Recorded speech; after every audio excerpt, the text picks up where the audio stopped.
the IDF's incredibly complex, Yes. dangerous, and as we're finding out, deadly operation and rescue mission, getting those 4 hostages out, including Nona Arganami, who was, as we saw in that profoundly horrific video, taken during the supernova. Your reaction and thoughts about that?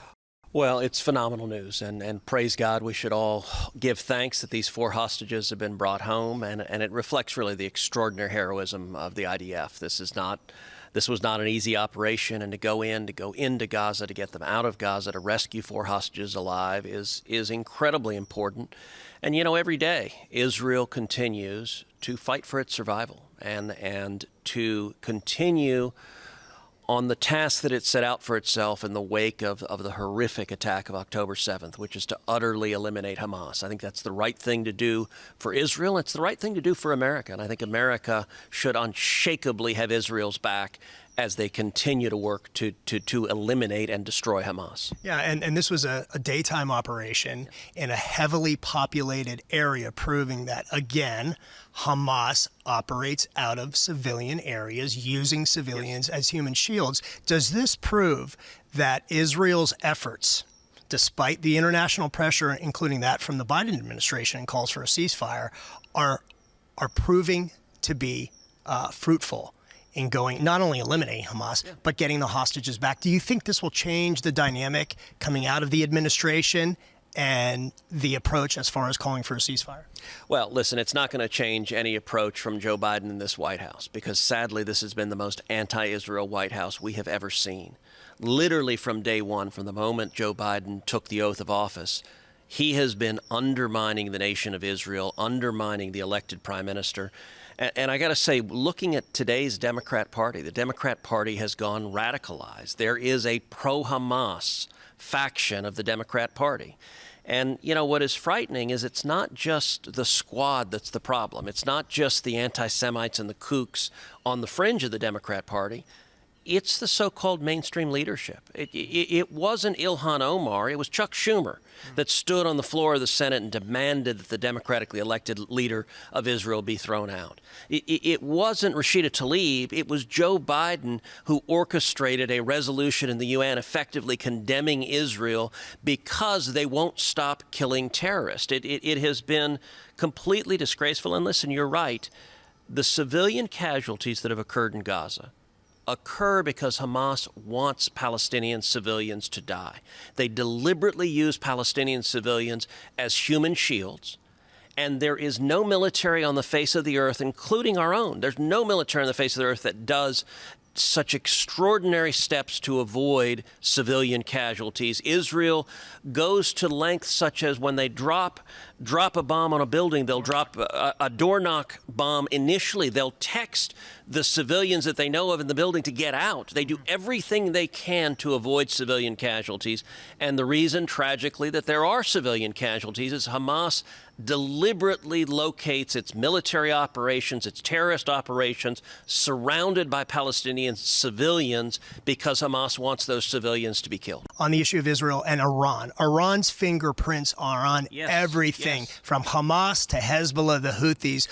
They are at the point of developing, they're at the weapons-grade uranium. They're at the point of developing a nuclear weapon and possibly the delivery system for it. What should the United States do about Iran? Should the United States respond militarily to Iran? Under no circumstances should Iran be allowed to acquire nuclear weapons. If Iran acquires nuclear weapons, it is an acute danger to Americans, and it's an acute danger to our allies. I fear if Iran has a nuclear weapon, the risks are far too high that we will discover it with a mushroom cloud above the skies of Tel Aviv or New York or Los Angeles. When the Ayatollah says death to America and death to Israel, I believe him. And if you look at the last 3.5 years, the single most indefensible foreign policy decision made by Joe Biden and the Democrats, if they have flowed over $100 billion to Iran, Iran provides 90% of the funding for Hamas, 90% of the funding for Hezbollah. In a very real sense, Joe Biden and the Democrats funded the death squads on October 7th, and they funded the war that's been waged against Israel every day since then. That's quite a claim.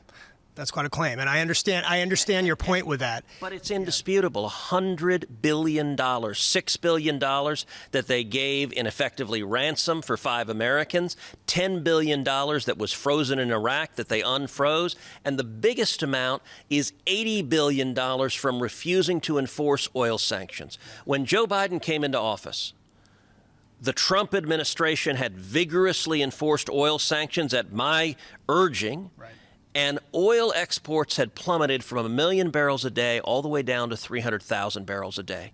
Joe Biden came into office, and the Iranian economy was on its knees. The Ayatollah was teetering and could very well have fallen. And Joe Biden and the Democrats immediately stopped enforcing those sanctions. Their oil exports and oil revenues skyrocketed. Today, Iran is selling over 2 million barrels of oil a day. That's $80 billion. And that money, in a very direct sense, funded those death squads. Absolutely. And that's a fair point. And when you talk about funding terrorist organizations and regimes, the Houthis, their motto is a curse upon the Jews, death to America, death to Israel. So absolutely, clearly. But the sanctions, while helping to curb that and putting a stranglehold on Iran, isn't that kicking the can down the road? And I'm not advocating for a war against Iran. But to your point, when does the United States and our allies say enough is enough? You're not going to have nuclear reactors. You are not going to continue down that line. Yeah, look, I've long said that. We should do whatever is necessary to stop Iran from getting nuclear weapons.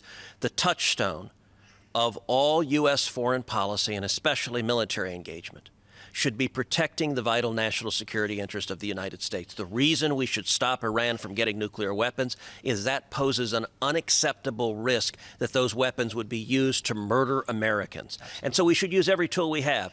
Economic sanctions can be crippling and incredibly effective, and they were. The maximum pressure campaign during the Trump administration was very effective.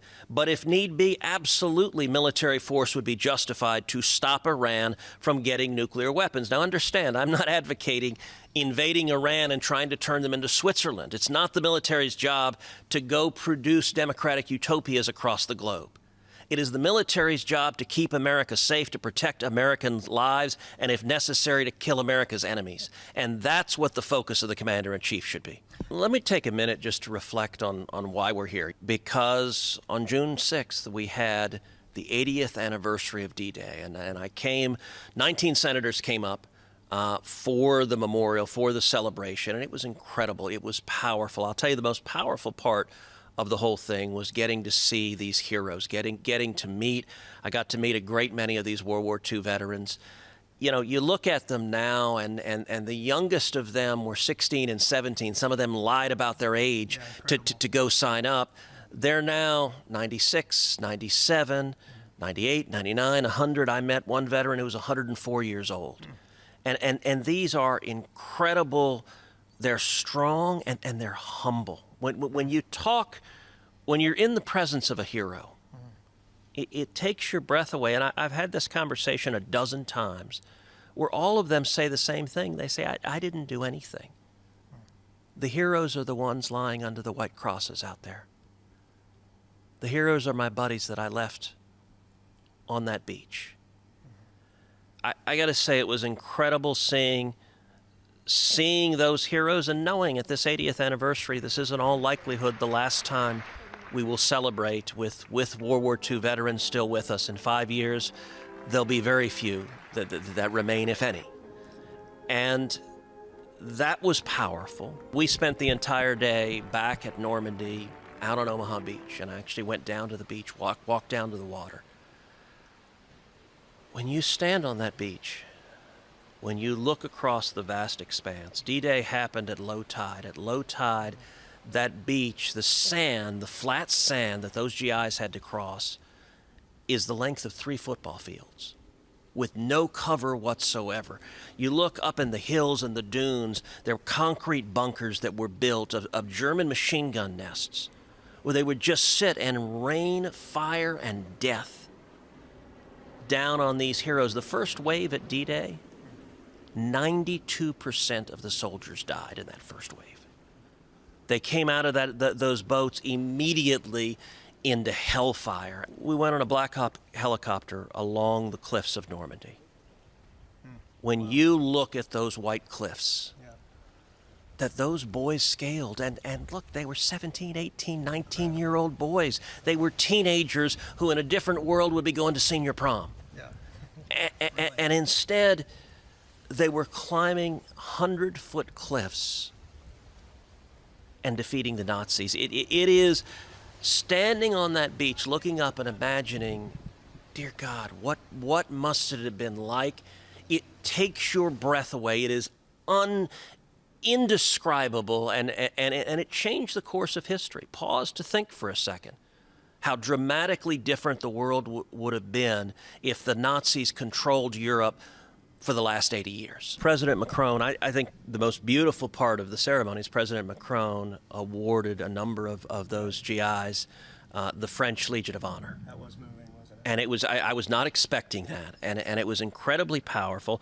And most of these veterans, they're in wheelchairs now. They're 100 years old or older, and every one of them struggled to stand up when the Legion of Honor was being pinned on them. And that, I don't think there was a dry eye there. It was unbelievably powerful.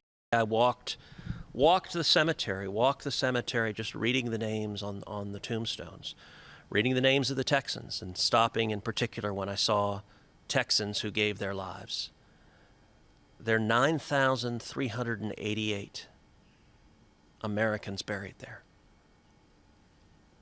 The words greatest generation, they're tossed around lightly, but when you see the magnitude of what they accomplished, those words are exactly accurate. Your reaction again to number one, President Biden's speeches, but also the latest with Ukraine, his meeting with Zelensky, apologizing to Zelensky for the slow delivery of aid. Is that sending the right message? Biden's speech was the least important thing that happened that day. Like I understand sort of Twitter and the internet was focused on, Biden focused on Ukraine and made it political. It was totally political. I mean, it was very pro-American, obviously. But I guess my point is, being there at the ceremony, what dominated the day was the World War II veterans. And you know, one politician or another giving a speech, that's not what anyone was there for. And so, look, did he play politics with it? Of course. But that's, at this point, that's not a surprise. What I will say is there's nothing that can take away the importance and the solemnity of that moment in history, and of remembering that moment in history, and the sacrifices that went into it. Absolutely. Final question. EU elections happening. The more right-wing political parties, populist parties, have a lot of traction, particularly among young voters here in Europe, throughout Europe. Are we seeing a level of, and some of the big issues, migration, the migrant problem, wokeism. Are we seeing kind of global Trumpism happening, throughout Europe? Well, look, we've long seen trends that occur in America, that occur in Europe, that occur across the Atlantic, and they often go in similar patterns. So back in the 1980s, we had Ronald Reagan and we had Margaret Thatcher. We had George Herbert Walker Bush and John Major. We see very similar trends. Trump and Boris Johnson. I mean, the trends are interesting. And Bolsonaro down in Brazil. I mean, leaders that are, I would say, responding to similar movements from the people across the globe. And listen, we have seen, unfortunately, left-wing governments, both in America and in Europe, and we've seen the failures of them. And the people are seeing the failures of them. The people are seeing out-of-control inflation. The people are seeing out-of-control crime. And the people are seeing that open borders is a suicide pact. And that's true in America, and it's true in Europe. And people are frustrated when you have leaders that let in violent criminals that murder Americans or murder Frenchmen or murder wherever you might be, to let in unlimited illegal immigration and to let criminals and gang members into your country. It is lunacy. I can tell you, my home state of Texas sees this every day and is paying the price of 11 million illegal immigrants that have invaded this country. At least. And I think we're seeing the American people and the people of Europe reacting to that and saying enough is enough.